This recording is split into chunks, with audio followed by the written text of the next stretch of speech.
Jaya Radha Madhava Jaya Kunja Bihari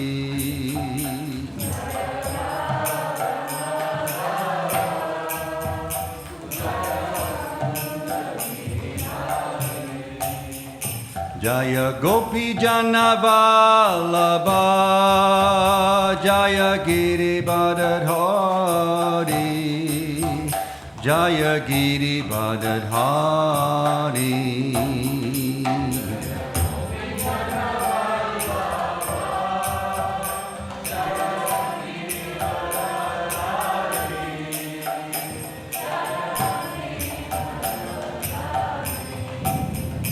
Jaya Gopi Jana Vallabha Jaya Giri Badadhari Jaya Giri Badadhari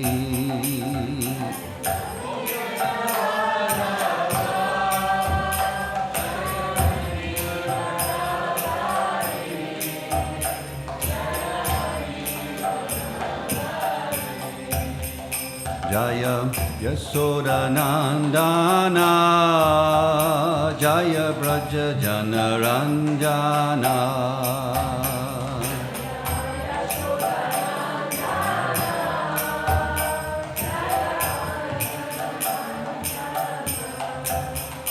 Jaya Yasoda Nandana Jaya Braja Janaranjana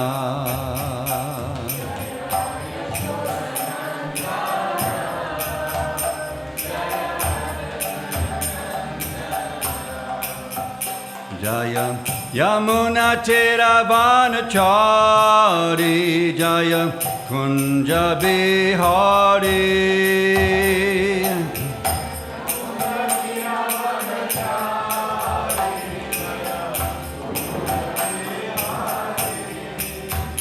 Jaya Yamuna Tiravanachari Jaya Kunja Bihari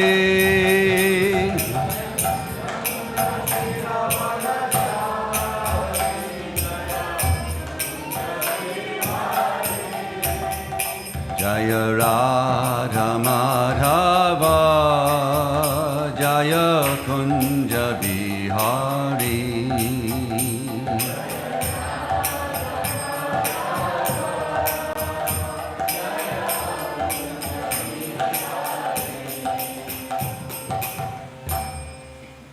Srila Prabhupada Ki Go Premanandi.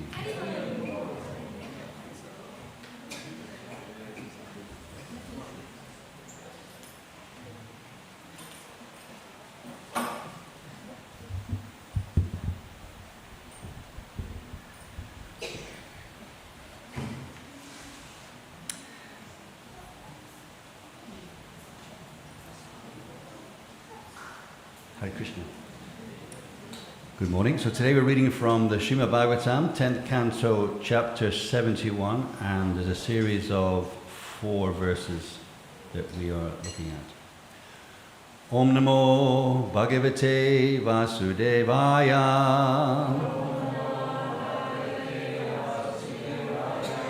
Om Namo Bhagavate Vasudevaya.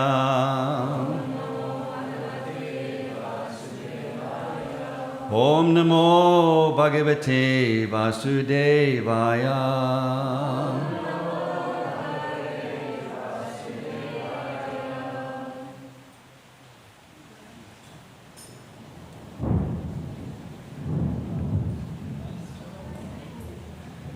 Okay, this is the later verse that's on the board.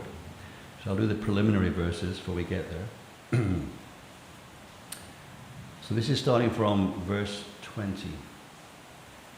It yukta prashtito duto yatavad abadan nripan te pisan darshanam shore pratyakshan yan mumukshavaha. Thus addressed, the messenger departed and accurately relayed the Lord's message to the kings. Eager for freedom, They then waited expectantly for their meeting with Lord Krishna. So the kings had been kidnapped by Jarasandha, and they were completely distraught, distressed. Somehow or other, they had enlisted the help of a messenger who went to Lord Krishna and really asked him, can you help us? Can you save us? So the Lord said, yes, but he has to do something else prior to helping them. So they went back, and you can imagine the kings, and the word here is mumukshava, they're eager for liberation. And one side you can say they're eager to be liberated from being incarcerated in some kind of confinement. The details of their confinements are not described in this particular part, maybe described elsewhere. They're obviously contained against their will, and they're suffering. And they have an evil person overseeing them. So they want to be freed from that. But the connotation here, they want to be freed also, they want to be freed by Krishna in the real sense. And another word that's interesting comes out is that pratyaksham, they're awaiting the presence of the Lord. And just like you could say, if you're waiting for somebody, you know, some VIP, someone who's really dear to you, is going to come, then you're waiting for them. You're thinking, when are they going to come? When are they going to come? You're looking this way, you're looking that way. This way they describe that. They're looking everywhere. Of course, they don't know where the Lord is, when he's going to come. He's not going to come immediately because he's got some time to get there. But they have that kind of expectancy. And in their condition, they're really, really suffering. And when you're really, really suffering, every moment is stretched out. So there's a very short purport with this. The great Vaishnava scholar Srila Jiva Goswami comments here that by force of circumstances, the kings began focusing their attention on Lord Krishna alone. Sometimes we find that in our own lives, that we may be a little casual in our thinking. And then something forces us to start thinking about the Lord. And as devotees, we're very happy that opportunity comes to concentrate our attention on Lord Krishna. It's one of the common themes that we come across in the Srimad Bhagavatam. As you probably are aware, these purports at this stage of the Bhagavatam for the last, 50 verses, 50 chapters, has been translated by Radhananda Maharaj. And what I understand is Gopi Pranadhan, he's translating all the commentaries. So he's translating the commentaries of Jiva Goswami and Sridhar Goswami, and then he's giving that to Radhananda Maharaj, and then Radhananda Maharaj is compiling those commentaries and giving his purport, condensing those things together. And so all the 10th canto, from Srila Prabhupada's final chapter, to the last 10 chapters of the 10th canto were purported by Radhananda Maharaj. And he was mentioning one place, I was listening, he was doing about 40 verses a day to kind of complete his work for on behalf of Srila Prabhupada. And the last 10 chapters of the 10th canto where the purports are Gopi Pranadhan. And Radhananda Maharaj mentioned that was given to him as a kind of honor for the service that he was doing in translating and completing the Bhagavatam purports. So they were kind of a combination of the two. And so Gopi Pranadhan, who was kind of leading, in one sense, the Sanskrit studies prior to Radhananda Maharaj's expertise in Sanskrit, then so he would do the translations of the commentaries, and then Radhananda Maharaj would do the purports. And the 11th and 12th canto are also Radhananda Maharaj, just to kind of give you some context there. And, okay, next verse. This is 21. Anarta sovira marums tirtva vinashanam hari giran nadir atiyaya puragrama rajakaran. As he travelled through the provinces of Anarta, which is Dwarka, Sovira, which is the eastern Gujarat and the desert for Rajasthan, Marudesha, which is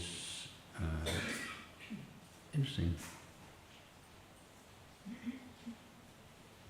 Anyway, he crosses Anarta, Salvira, Marudesha, and Vinasana. Lord Hari crossed rivers and passed mountains, cities, villages, cow pastures, and quarries.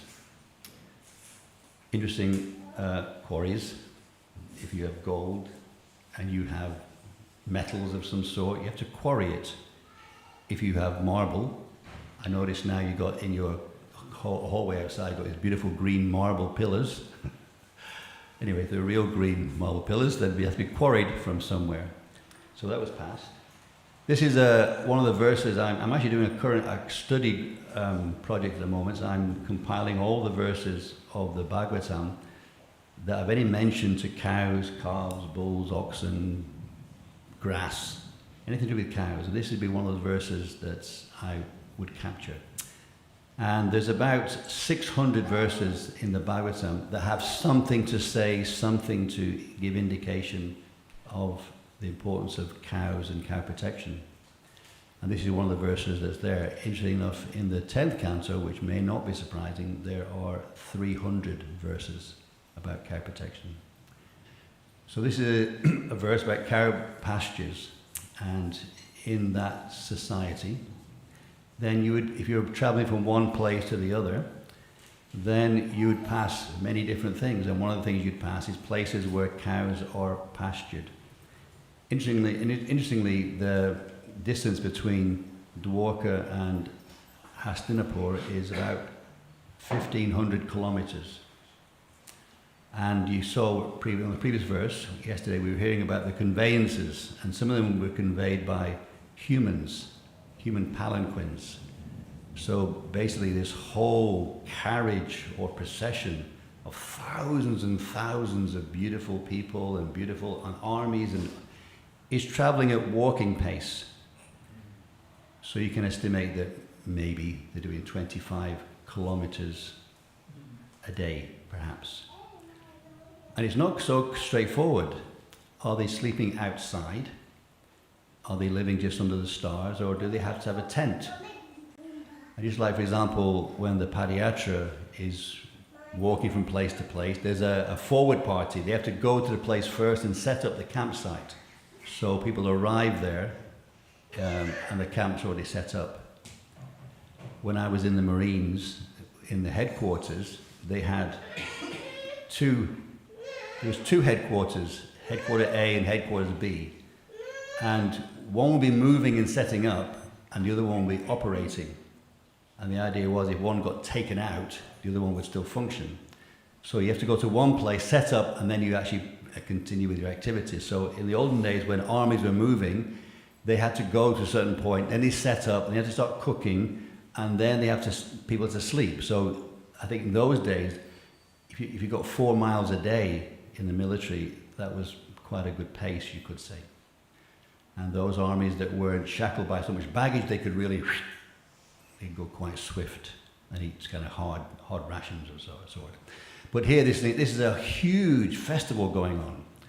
So they're moving slowly, 25 kilometers an hour. And they're passing places where cows. Before I go there, I'm going to go back a little bit, because one of the conveyances described is controversial, or has been controversial, or maybe not be controversial if you're not into the field of cow protection, is they're carried by humans. Now, I'm assuming that means palanquins. And camels, bulls, buffaloes, donkeys, bullock carts. So here, the word in the Sanskrit is go, which just means cows, but the Maharaj translated it as bulls. And normally, you think about that. If you say, okay, I'm going by cows on a journey, we think, okay, you mean you're going on a bullock cart. That's how we would naturally interpret that. There are some verses in the Bhagavatam that specifically use the word vrisha, which means they're riding actually on a fully potent breeding bull. Like, for example, Lord Shiva is bull. It's clearly a breeding bull. And anyone who knows, anyone who's interacted with a bull or a bullock, know there's a big difference. There's a different mentality completely. A bull it's got like a lust radar. It's always on the hunt for breeding with the cows, and a lot more untrustworthy. So normally you wouldn't expect to be riding on a bull, but there are a number of places in the Bhagavatam where we're riding on the back of a bull. So here, cows, you can ride on the back of a bull. So there's a verse that you may come across. I wrote a book, and I put one of those, I think it's Manu Samhita or Shiva Purana, and it says, anyway, riding on a bull is a blamable act. So it suggests that you should not ride on the back of bulls. Anyway, I did a bit of research trying to understand that, and there was a commentator who was commentating on the Manu Samhita, and he was saying that what this means is you should not ride on the back of a bull without a saddle. So sometimes the verses of the Manu Samhita are practical. I mean, one of them says, don't do your studying of Shastra in the cow pen. Why? Well, you might get trampled on. You might get gored on. So there's practical message in that. So you can see if you ride on a bull without a saddle, it's a bit more risky. So if you fall off and get hurt, you're to blame. So that's kind of an interpretation of it. So there's nothing that I've read so far in the Bhagavatam that says it is wrong, sinful to ride on the back of a bull. In fact, there's a number of places where it is described, and this is one of them. This journey from Dwarka to Hastinapur, there are people riding on the back of bulls. There's also bullock carts, which is more particular. The pastimes of Govardhan Leela, the gopis were riding on the back of bullock carts. But here there's also bullock carts. And they're passing through pastures. And even now on the way from Calais to here, we passed many pasturing grounds. The cows are there in the fields. Difference between then and now is that in the time of Krishna, no one would dare harm a cow. We know that Parikshit Maharaj, even the slight whiff of someone hurting the legs of a cow or a bull, that was the death penalty. Nowadays, there's no death penalty for harming cows or bulls. Maybe there's cows and bulls, there's a huge scope of, you could say, abuse you can do to them without any kind of criminal activity. Pets probably less so, more risky. But so everywhere you go, even nowadays, you see you go past pasturing grounds of cows, and all these cows are, the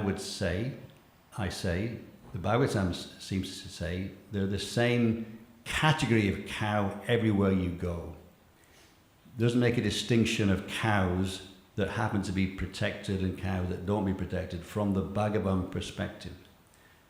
So Queen Kunti, when she prays, Govinda, Go, Dvija, Sura, Arta, Hara, Avatar, she's praying that Govinda, you come, you descend, Avatar, Govinda, Go, Dvija, the Brahmanas, Govinda, Go, cows, Brahmanas, demigods, you come to relieve them of their distress. That's a cow. So anywhere that you see a cow, and that's just not mean female cows, it means a bull or an ox or a calf, anything to do with a cow is in that category. Brahmanas, demigods, cows. That's the lineage that they're on. You don't find giraffes on that level. You don't find alligators on that level. You don't find cats on that level. But quite a few times in the Bhagavatam, that link is there. Brahmanas, cows, demigods. And it's not always written that the cows are first listed. Sometimes other things are listed first. I recall one demigod mentioned, but they're there. They're all in that same category. So this is the elevated status that they're on. And yesterday we were hearing from Prabhuji on his presentation about prema culture. How you've got permaculture, you've got ecology, then you've got the mode of goodness, and that kind of leads to devotional service. You're showing how permaculture leads you on your path back to Godhead. So the cows are on that same path. By interacting with them, you're progressing yourself in life. And from that perspective, you see that Krishna has arranged that cows are everywhere, on this world. They're just everywhere. And they're just pouring out their benevolence to humanity. They're giving their manure, which is fertilizing the fields and nourishing the crops. And most farmers want more manure. Their urine is medicinal. The cow dung is medicinal. If you scratch a cow's chin, or you give it some grass, or you give it some comfort, then that's a way to directly worship Lord Krishna, as described in the 11th canto of the Srimad Bhagavatam. So every cow is this, you could say, a vehicle to reciprocate with a divine platform. Maharaj termed it bovinity. So there's something divinely placed about cows, and if you interact with them, you enter that space. So anyone who interacts with a cow is entering a very important area for their own progression. But we know today that those cows, although they're so benevolent, that benevolence is not fully appreciated, and they're also seen as food. So in those days, hardly a cow was harmed. These days, hardly a cow is not harmed. So these conferences are about reminding us that we've got to keep progressing on increasing the numbers of cows that are not harmed. So this is one of those verses that's talking about bringing again that this culture is completely intertwined with cows and bulls and oxen and calves. Even everything, it comes up so many times in everything we do. So we're trying to activate or reintegrate cow protection into our lives, really. I mean, already it's there. For example, we all drink milk, or if we don't drink milk, we drink a milk alternative, which is simply a pseudo milk. Our connection is with milk and cows, but we might, for various reasons, choose an alternative, but it's still, our yearning is for cows. So we're trying to fulfill the aspirations of Srila Prabhupada and have our own cows and have those cows protected and get our dairy products and have our life integrated with cow protection. This verse gives some of those things. I'm going to come back to the cow protection shortly. I'll go on further. Rajadutam uvachedam bhagavan prinayan gira ma vaishta duta badrambo gata yeshyami magadam. With pleasing words, the Lord addressed the messenger sent by the kings. My dear messenger, I wish all good fortune. No, sorry, I went back and couldn't go forward again. I just quoted the wrong verse, sorry. Tato drishtad vitam titva mukundo ta sarasvatim panchalam mata matsyams cha shakra pashtan atagamat.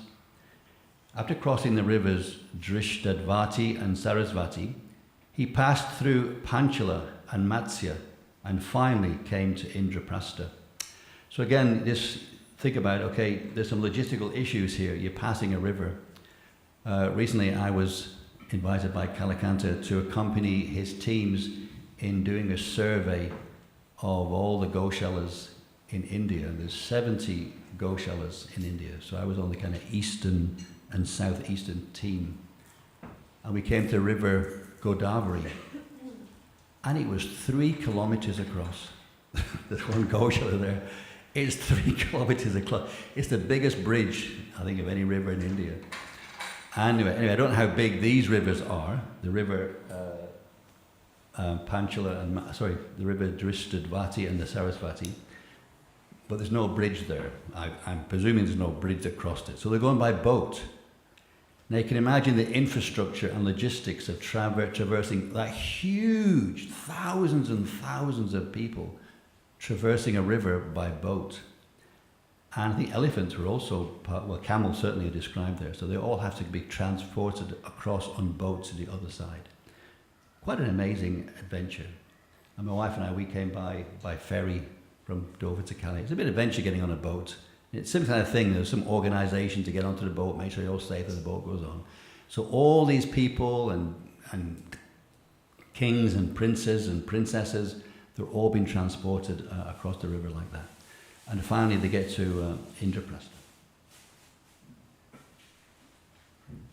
Tam upagatam akarnya prito durashanam rinam ajata shatru nigagat sopadyayat suridvrata. King Yudhishthira was delighted to hear that the Lord, whom human beings rarely see, had now arrived. Accompanied by his priests and dear associates, the king came out to meet Lord Krishna. Gita, okay, now we're here. Gita Vaditra Goshena Brahma Goshena Bhuyasa Abhyayatsa Rishikesham Prana Pranam Ivadrita.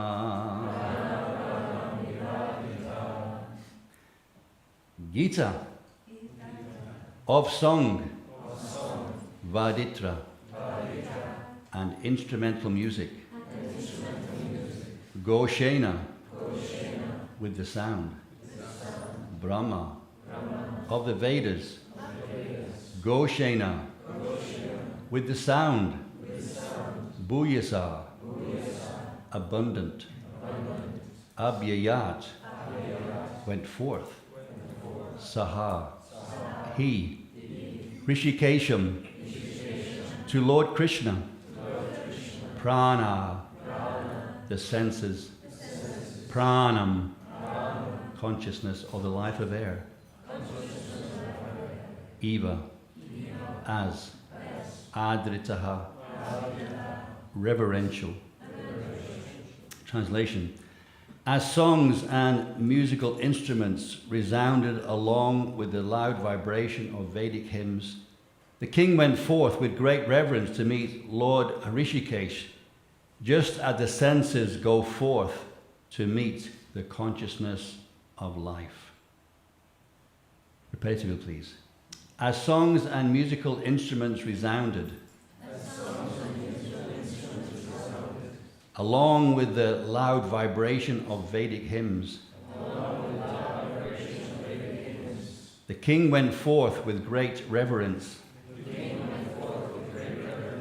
to meet Lord Hrishikesh. Just as the senses go forth to meet the consciousness of life. Purport by Rinanda Das Goswami. Lord Krishna is here described as Hrishikesha, the Lord of the senses, and King Yudhishthira's rushing to the Lord is compared to the senses eagerly joining the consciousness of life. Without consciousness, the senses are useless. Indeed, the senses function through consciousness. Similarly, when the individual souls are bereft of Krishna consciousness, love of God, they enter into a useless and illusory struggle called material existence. Pure devotees like King Yudhishthira are never bereft of the Lord's association, for they keep him always within the heart, and yet they feel special ecstasy when they see the Lord after long separation, as described here. So this is something that we go through the same thing every day. This, for example, songs, musical instruments, and the Vedas to meet the Lord. This morning, before deity greeting, there is songs and musical instruments, and then when the curtains open, there is the recitation of the Govindam prayers. So this experience of the residents of Hastinapur and Yudhishthira, this is something that we are also entering into every day. I should say what is there, Vaditra, Madhya, Manasura Sena, the song we sing every morning for Mangalarti, that same word is there about the musical instruments, singing Gita, Bhagavad Gita, the song of Krishna. So there's singing and musical instruments, and there's the Vedas, and it's abundant. This is a word that Kalikanta likes to use. That's care protection and agriculture creates an abundant. So this is abundant sound. There's lots of sound, lots of music, and this is what is characterized in our Krishna consciousness. We have abundance of sound. Oftentimes we're too abundant with our sound. Sometimes our devotees have to relocate from their home because their abundant sound wasn't neighborly appreciated. So stay very careful. We were, I remember one time, first temple I stayed at was at Sauchiehall Street in Glasgow. And Sauchiehall Street the temple was right above a pub. So there's probably a lot of cross-pollination of music. Something coming up from the floor and something going down to transcendentalize the pub dwellers. Anyway, so we're specialists in loud chanting and dancing, and we like loud kirtan. I remember that when I first got introduced to, I remember there was a time when Jayapataka Maharaj would always visit every Rath Yatra in the world, and he was accompanied by mega wampers, boom, boom, boom, boom, boom, boom. That was kind of his speciality, huge wampers. So we specialize in loud music. So here you can imagine what's going on here, that Yudhishthira Maharaj, he's really, really excited. What we mentioned is that actually it's not that suddenly, oh, Krishna's coming, I better remember him. What has been mentioned in the purport is that Yudhishthira was always thinking of the Lord, always thinking about Krishna. But now it's an opportunity to be specially ecstatic in his experiencing extraordinary or special ecstasy, that now Krishna is coming personally, face to face.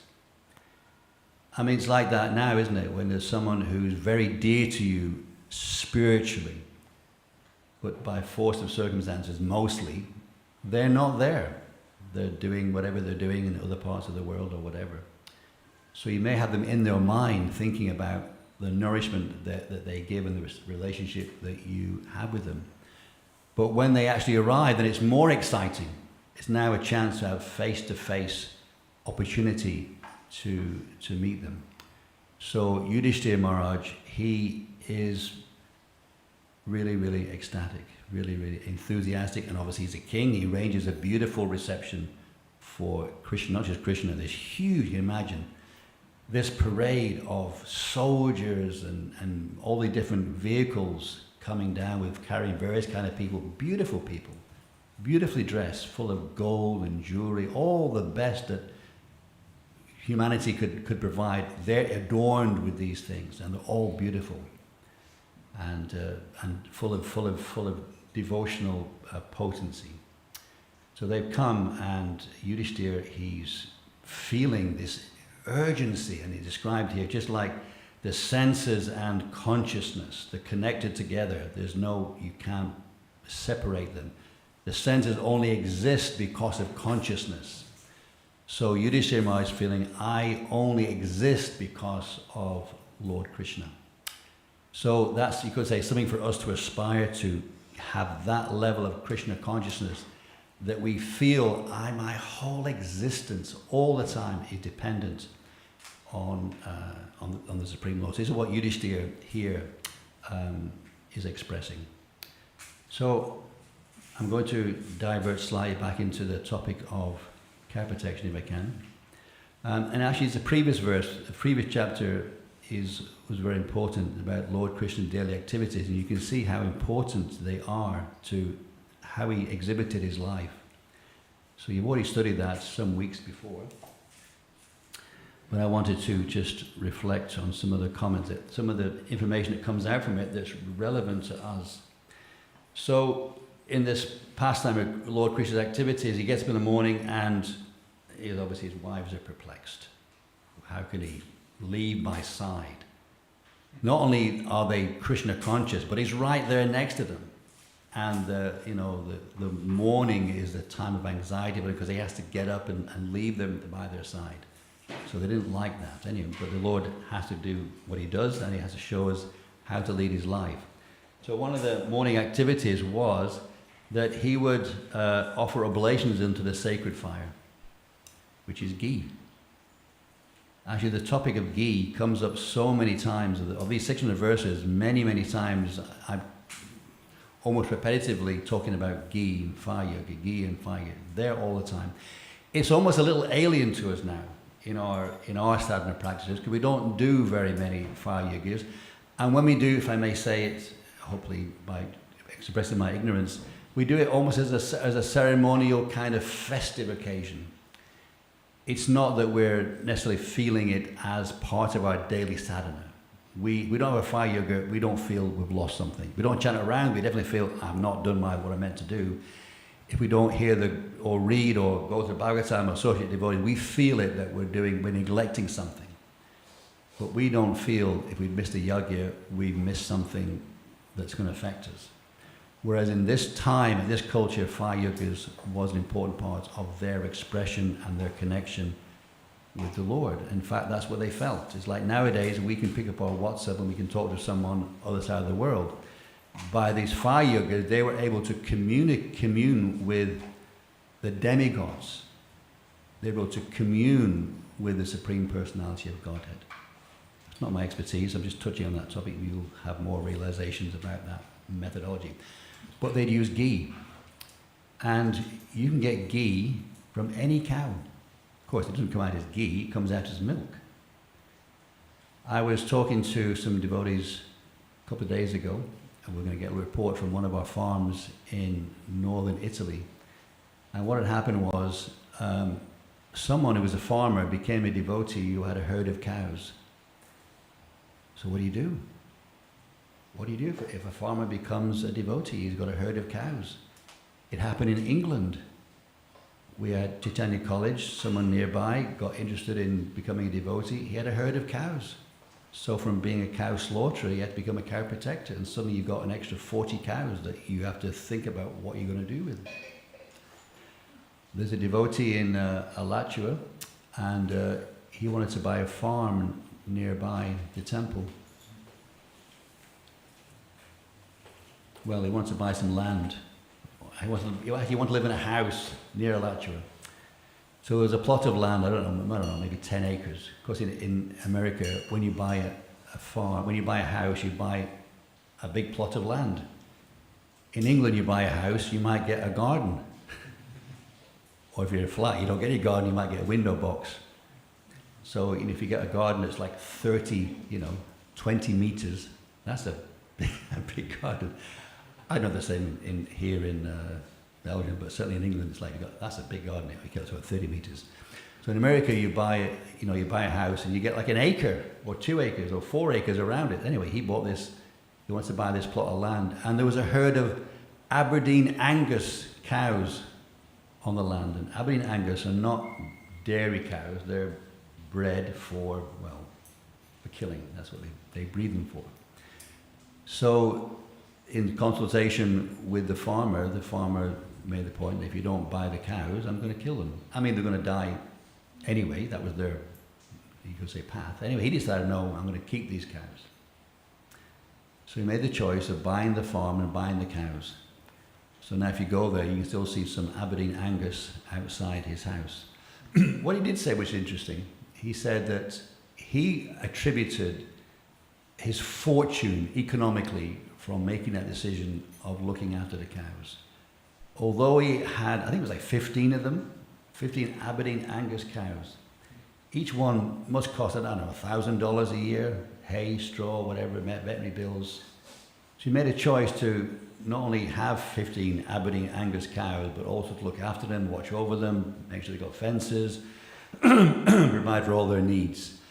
But he, one second.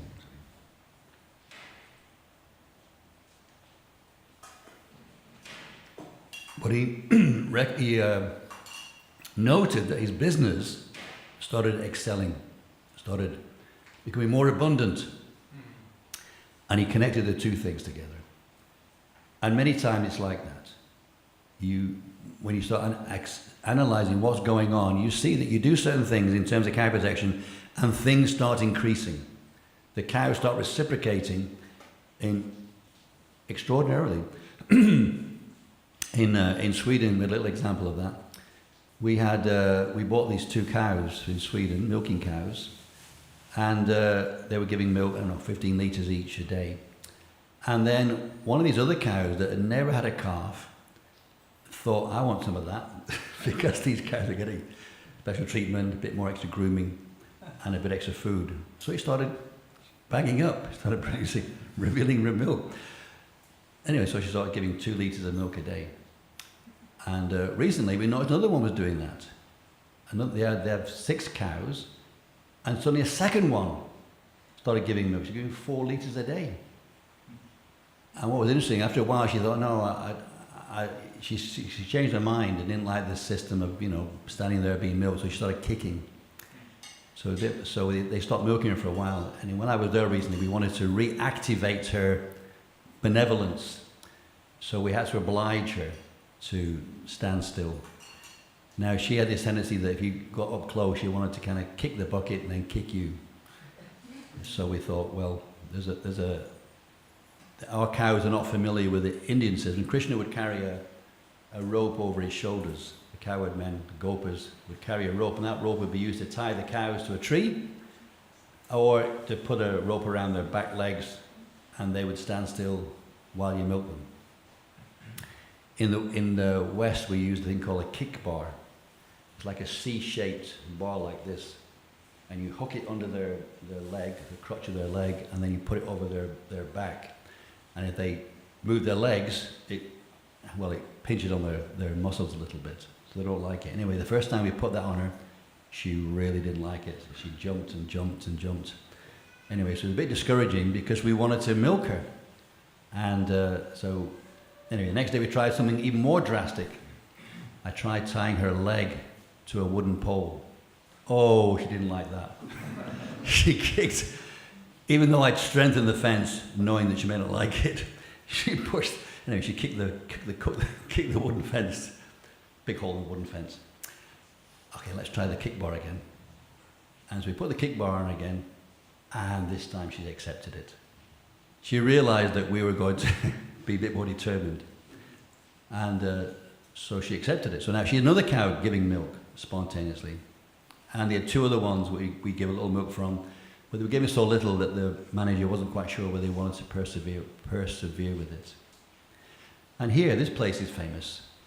You had a cow many years ago, and she had a calf, and then you decided to milk the calf. I think she was about a year old. You were milking the calf as well, and she automatically started producing milk and giving like 7 litres a day. So all cows can give milk, any cow, practically speaking, even without having a calf. In this northern farm, they're not able to milk all the cows that are excited about being on grass and wanting to give milk because of resources, which is a practical issue which we will talk about in our seminar coming up from 10 o'clock or around that time about practical application of cow protection. But any cow can give milk, and if you get milk, you can get butter and you can get ghee, maybe different quantities. In the West, you can easily get 10 litres of milk from a cow. 10 litres is basically inconsequential for dairy farms. If their cows give less than 30 litres of milk a day, they're practically in line to go to not a nice place. But for our kind of standards, on average 10 litres, for example, in the manor they have 100 litres of milk and they've got 10 milking cows, so you get 10 litres per calf. So any cow can give you milk, and from that milk you can get butter. Anyone know how to make butter? Anyone here not made butter? Anyone not made butter? Okay. In its simplest form, you get some whole milk, and you just shake it and shake it and shake it and shake it and shake it and shake it and shake it and shake it and shake it. Eventually, the butter will separate. Even with straightforward milk, you get some butter will form in the rest of the buttermilk. Normally, though, we would take all the cream off, and then would agitate the cream with something. Either you bash it around somewhere, either you stir it, or use a kind of kitchen blender that also works well. And the same thing, at some point, all that cream, it formulated to kind of frothy whipped cream, then it looked like ice cream, and then suddenly the water starts coming out. And you keep going, and you're left with the butter and the buttermilk, and you squeeze out all the buttermilk, and then you get left with the butter. If you leave it as it is, it'll sour because it's got buttermilk in it. You have to wash it and wash it and wash it and wash it and wash it to have it as butter. And then if you simmer that butter, just simmer it, and then you get all the solids at the bottom, which is fantastic food for your stir-fry rice or things like that. And what's left is ghee. So any cow, you can get milk, you get butter, and you can get ghee. In India, they make butter from yogurt. And Srila Prabhupada describes that method. In the Indian villages, they would collect the milk. They don't have refrigeration in a traditional system, so therefore you have to do something with the milk straight away. If you leave it as it is, body temperature is going to spoil in one way. So you have to be driving it to the next stage, therefore you boil it. And then you can drink it boiled, and then you add some culture, and then overnight you turn it into yogurt. The next morning you can agitate the yogurt. And then we have that picture of Mother Yashoda. There's a stick going into the pot of yogurt, and the stick, there's a pole fixed to the ground, and with a rope you turn it this way and turn it that way, and the paddles are going shoo, shoo, shoo, shoo, shoo, shoo. And then gradually the butter is formed and the buttermilk is left. That's the kind of Indian system. Anyway, somehow you do it. So all the cows have this benevolence that they can give ghee, can produce ghee. So in those times, in Krishna's morning, he would get up in the morning and he'd have a fire yogya. Now we have a fire yogya too every morning here. We offer ghee wicks to the Lord. That's, you could say, our equivalent of a fire yogya. We offer a flame to the Lord as an offering using ghee. So ghee is very important in Krishna's life. That's how that's what he's showing us. And then every morning, he would offer cows. To those well-attired brahmanas, he would offer herds of tame and peaceful cows with gold-plated horns and pearl necklaces. These cows were also dressed in fine cloth, and the fronts of their hooves were plated with silver. Providers of abundant milk, they had each given birth only once and were accompanied by their calves. So this is a very important cow protection verse, because it tells you, well, first of all, it peels away the sentimentality that any cow will do. Just because all cows are sacred doesn't mean you should give someone a not suitable cow. There's a Bengali saying, why take the trouble of keeping a cow? So better to keep the cowshed vacant than have a cow that doesn't produce milk. In other words, we're not meant to be a society just having cows of non-productivity. This is what Krishna's example tells us. We want cows that are abundant with milk. Here, he's donating heifers. A heifer is a cow that hasn't had a calf yet, or it's just had one calf. So it's in its youthfulness, and the calf is present. In other words, you're not just giving away a cow and you're not taking account of its calf. So that means the calf is also up to, say, 6 months old. It's not clearly defined in the Shastra exactly what age you do certain things, like wean the calf. You definitely wean them. There's definitely verses like that. For example, in the stealing of when Lord Brahma stole the cows, there's a very important verses and pastimes there, that when the cowherd men were at the top of the hill and they were herding their cows, at the bottom were the calves. Now, these calves were these cows' last year's calves. They already had new calves, which were somewhere else. But these calves were the Krishna expansions. So at some point, they had to be separated from those calves. Some point in their cow cycle, because they were impregnated again and their new calves are coming, they had to go through the trauma of saying farewell to the suckling of those calves, even though it was Krishna's expansion, in readiness for the new calves. So that verse talks about pregnancies. It talks about separating the calves from the mothers. It talks about grazing separately. In other words, you don't graze calves with cows. The calves have to be managed separately. The cows have to be managed separately. And you also have to wean them. At some point, there's no more milk for the calf. What age is that? It's not depicted there, but it seems in practice about 6 months seems to be about right. Because a calf becomes a teenager at around, or becomes puberty, you could say, if I use that term, around about that age.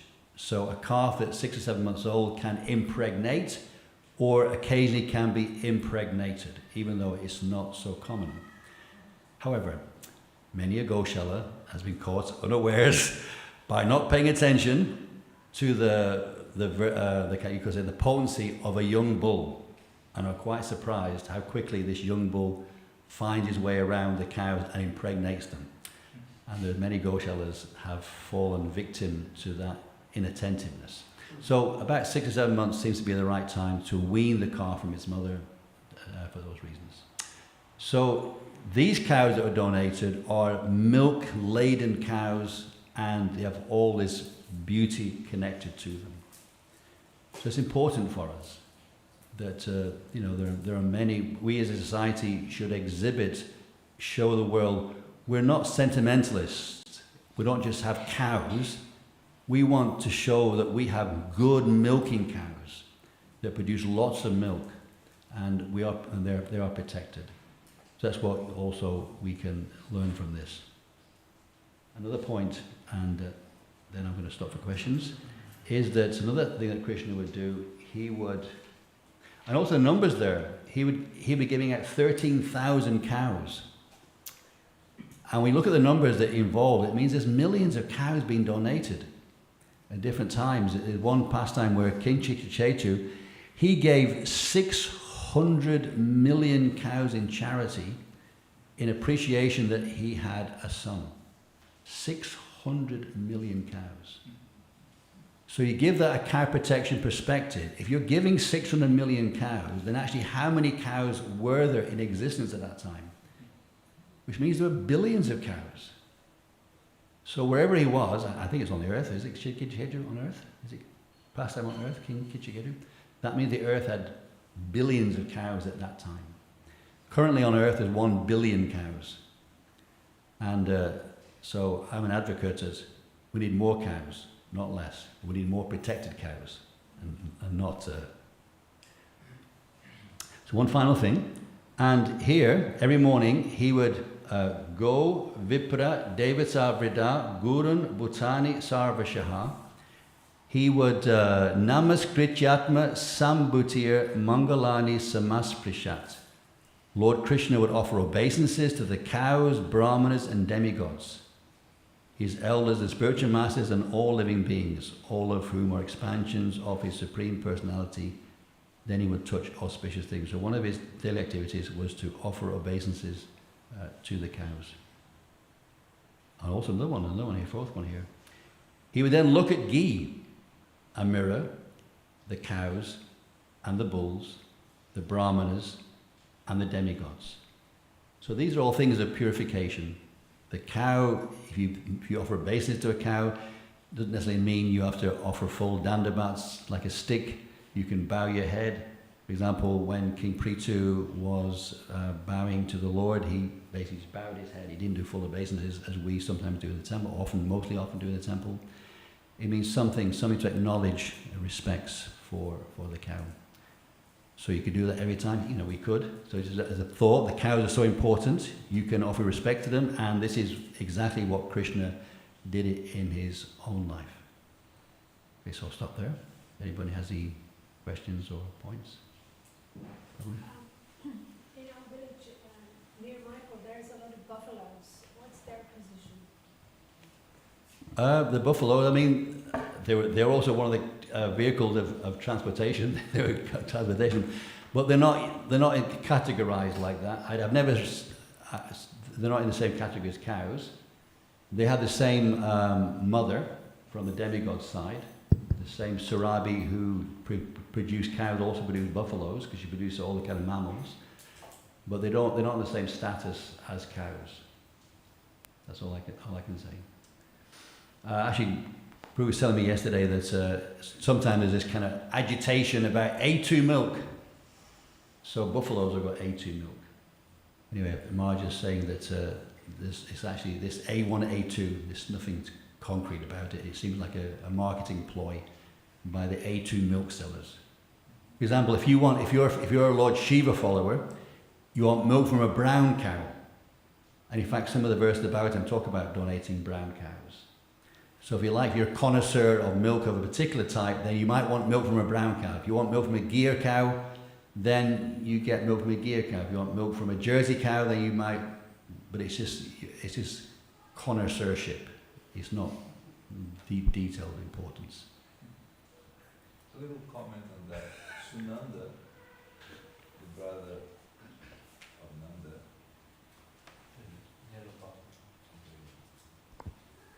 Is it okay? Yes. Sunanda, the brother of Nanda Maharaj, he keeps buffaloes for Krishna's pleasure. That's in the Vraj Vilas Stava. Mm-hmm. Yeah, and also Krishna would herd buffaloes and goats. He pastimes like that. It also herd bulls too, and also that's a whole discussion. How do you herd cows and bulls, and how do you manage that? If you just let them go to it, you're going to be completely swamped by the numbers of cows and bulls. So breeding has to be managed. Maharaj. Thank you for enlightening us about cows and milk and ghee. I must say I hadn't thought of the deepa offering as a kind of substitute for the yajna.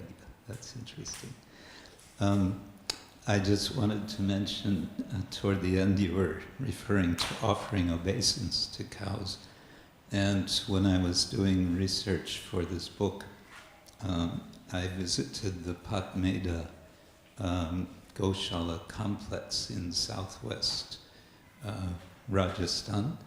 And I was there when their sort of acharya was present. He travels a lot, but he was personally present. Very sweet man.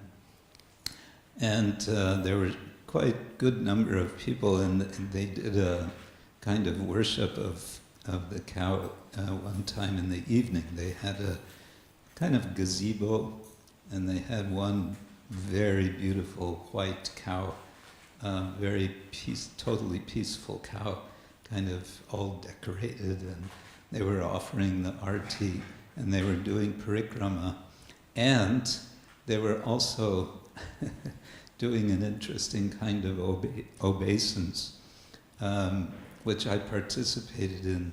The cow is extremely peaceful and apparently experienced with this kind of worship.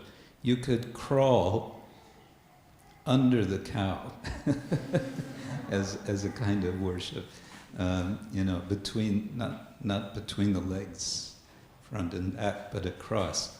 You could crawl underneath, and it was fun. Yeah. So there's all.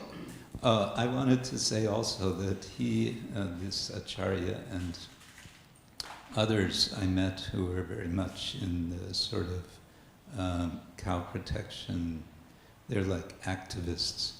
And in Gujarat especially, they would say to me that in the age of Kali, the Lord appears in the form of cows. So we understand he comes in the form of the holy name, and they're saying, that's all right, but he comes, the deity in this age, because deity worship was from Dvapara Yuga.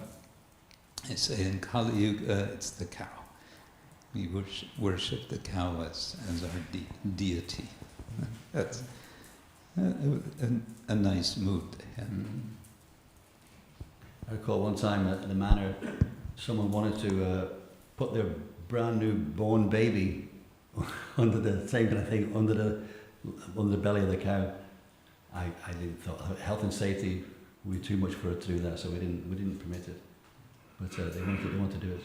Cool.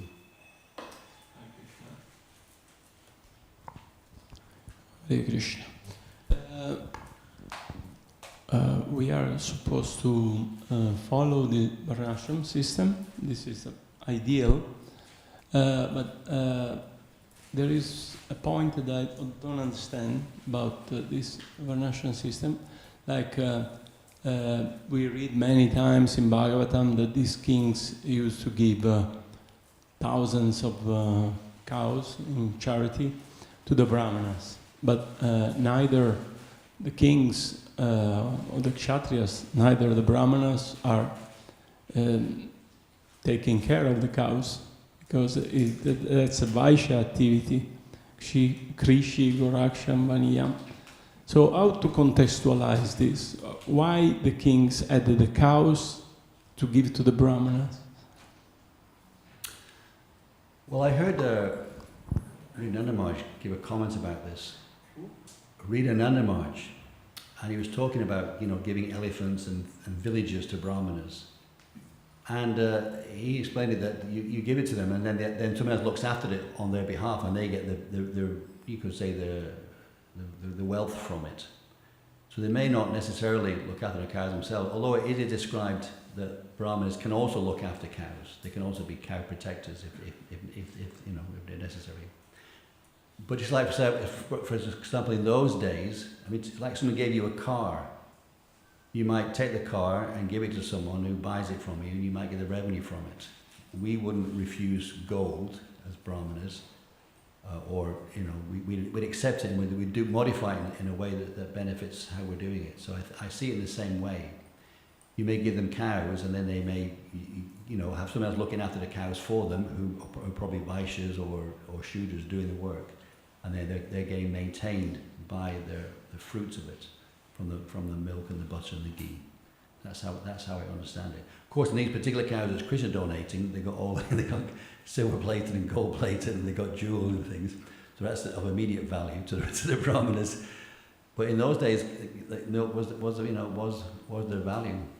Wealth was measured in cows and grains. So definitely a transactionable commodity.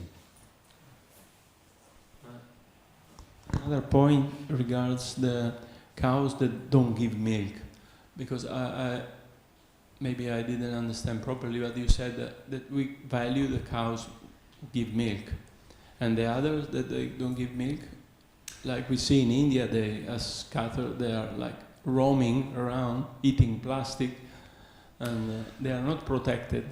Well, I guess I'm saying that to counter information that has circulated, that cow's milk is not important. My reading of the Bhagavatam and these verses confirm that understanding, is that milk is vitally important from a cow. But everything about the cow is is benevolent. Everything about her, she's giving. But the other gifts of the cow are not stressed to the same degree. The chamara is mentioned a lot, the tail, just the tail hairs of a cow, that's mentioned. And we also hear that if you wave the tail of a cow, it gives you all protection, complete protection. How? I don't know, it's a mystical process. We do it every day to Srila Prabhupada, the yak tail. But the milk is stressed again and again and again. Butter, ghee, all milk related. We don't hear so many verses. We do hear that the cow dung, cow's urine, or uncontaminated. Clear verse in the Bhagavatam talks about that. So milk is definitely high priority. It's the highest priority in terms of the cow. But everything about a cow is benevolent. Its existence is on that same level. And if you're a fundraiser, the cow doesn't even need to give milk. In fact, we milk the cow for her fundraising abilities in greater extent than we do her milk giving abilities. And especially in India, where the cows don't give milk, they give a lot of milk financially. Thousands and millions of rupees is donated for cows. So the biggest benevolence, actually, that we experience is the fact that she's a cow. People give you more money because it's a cow than what you get from the milk. But if you analyze the Bhagavatam, here Krishna was giving milk-laden cows. So that is clearly of great importance to us. That we should have a society where our cows are milk-laden. And we drink milk. A lot of our centres, they got fundraising cows and they buy their milk and dairy products from the stores, which are not protected cows. So we were meant to show the world how to live by protected cows. So we need to protect a lot more cows to show the world how to do it.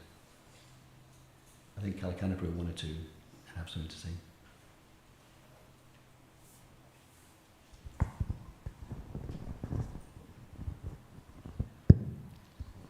I'm just trying to also shed some light on your question. You said Vaishyas keep cows. Kings would keep cows. And if you read many scriptures, you see that there were even wars around cows, called Gavi wars. And when we have the pastime of the kingdom Virat, they tried to kidnap Virat's cows, and Arjuna protects them single-handed. And the reason is not only for he needed milk for his kingdom, because the king would keep cows of the highest caliber, like Krishna is, and he's distributing to all the Brahmins, who would distribute it to all the villagers. Therefore, the whole status of the herd would increase. Something is done by governments today, but at that time, the consideration was the best breed for that region. And there's a specific breed in India, which is now a heritage breed, which was the favorite of Queen Rukmini. And when she was there, she had those cows, and that cow became a traditional cow in that region until today. But of course, it doesn't give so much milk. The research has stopped, so villagers tend to drop that tradition, but it's still there. Dangi is another breed which is kept in Maharashtra. So Krishna would give the best cows for that region. He wasn't taking a cow from Germany and putting in Belgium, and from Holland and putting in Brazil.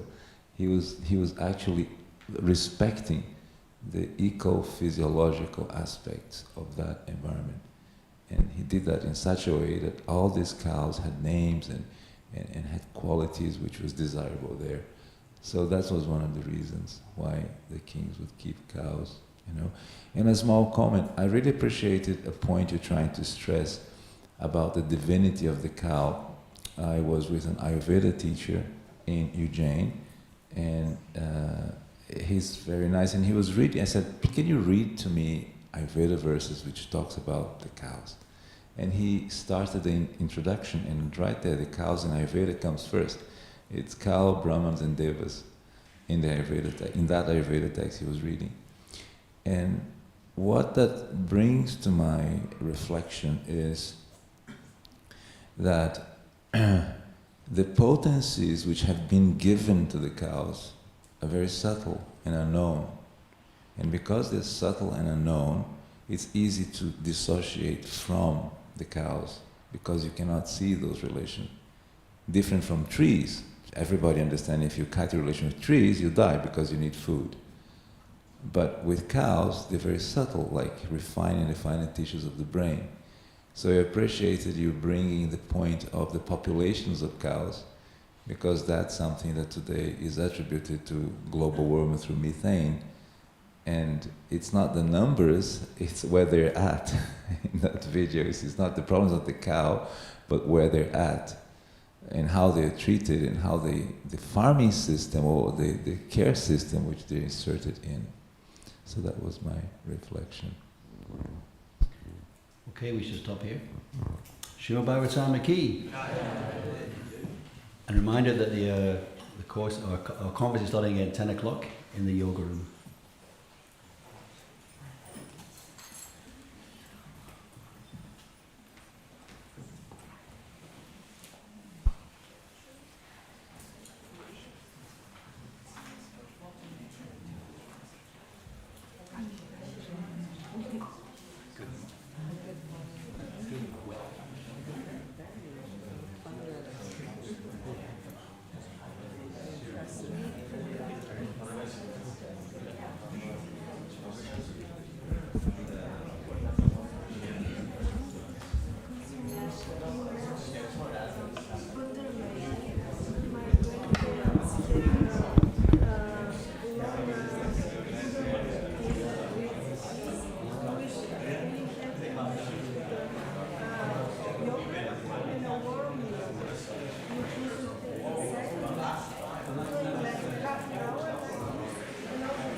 One time more, so we can go to the mountains 20 days or 30 days.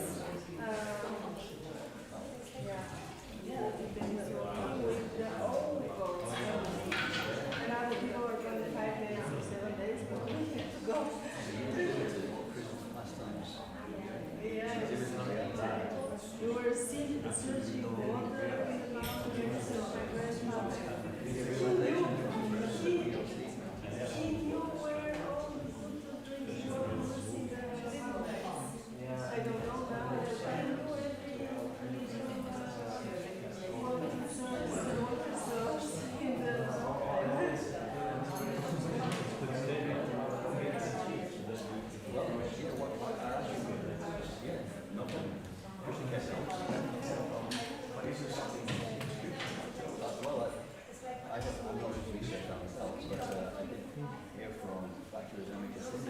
For Bunny, I run service because you don't know why. Because it's service, right?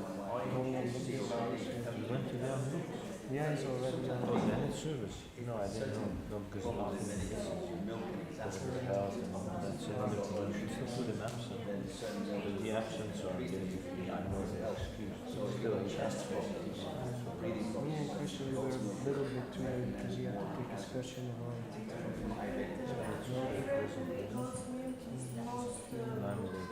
I was out.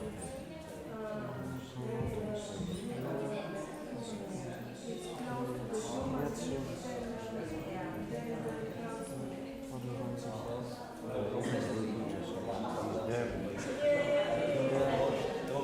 yeah, I have to ask him because I think he would definitely come if it wasn't a service. But that's right, you know, you can know that normally every day on Pujari, basically Pujari means he's only serving now and now, but it's not like he has to be there all the time.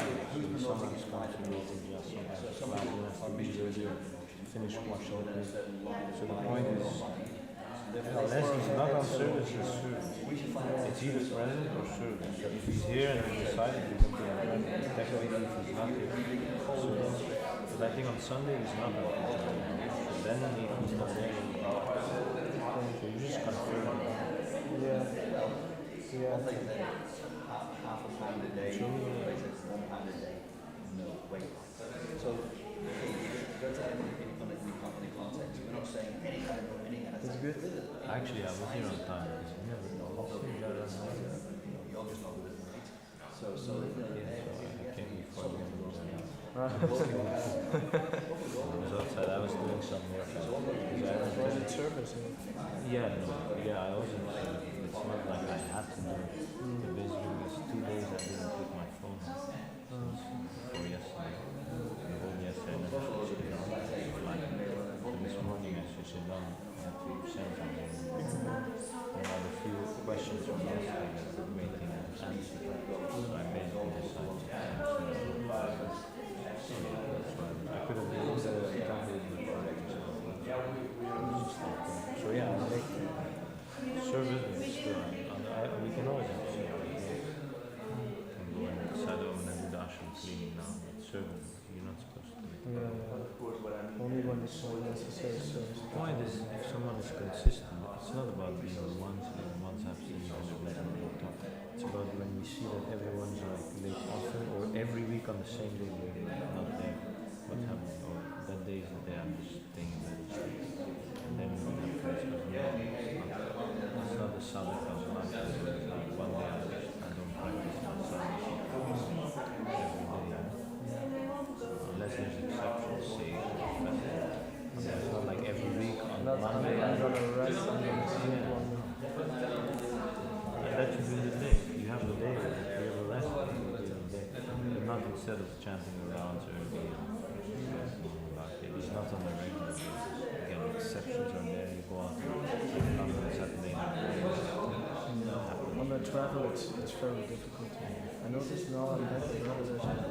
I'm just It's also training. So you have to travel. Some never stay more than 2-3 days. How do they manage? Training. Okay, good. Thank you.